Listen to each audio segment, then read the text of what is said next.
March two সচিবালয় কর্মসূচিতে অংশ নিতে কেন্দ্রীয় শহীদ মিনারে সারা দেশের শিক্ষকদের ঢল নেমেছে। এদিকে 20% বাড়ি ভাড়া বৃদ্ধি সহ 3 দফা দাবিতে বেসরকারি এমপিওভুক্ত শিক্ষকদের সচিবালয় অভিমুখে মার্চ টু সচিবালয় কর্মসূচি বিকেল 4টা পর্যন্ত স্থগিত করা হয়েছে।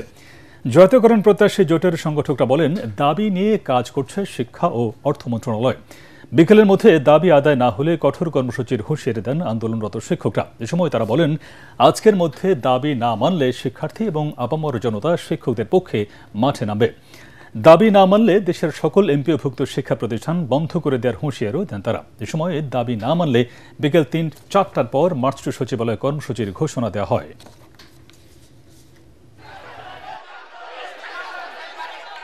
20% বাড়ি ভাড়া মাত্র চেয়েছে, তা কি বেশি চেয়েছে? নো। 1500 টাকা চিকিৎসা ভাতা চেয়েছে এবং 75% কর্মচারীদের উৎসব ভাতা চেয়েছে মাত্র এই সরকারের কাছে, যেখানে অনেক বৈষম্য রয়েছে। যদি প্রজ্ঞাপন জারি হয়ে যায় আলহামদুলিল্লাহ, যদি না জারি হয় তাহলে সেক্ষেত্রে আমরা এই মাঠ ছাড়বো না এবং আমাদের এই কর্মবিরতি সহ আমাদের এই আন্দোলন কিন্তু যথারীতি চলবে। আপামর জনসাধারণ দলমত নির্বিশেষে আমাদেরকে সমর্থন দিয়েছে। আমরা এই দেশের মানুষকে, সাধারণ মানুষকে সঙ্গে নিয়ে আমরা কঠোর থেকে কঠোর কর্মসূচি ঘোষণা দেব।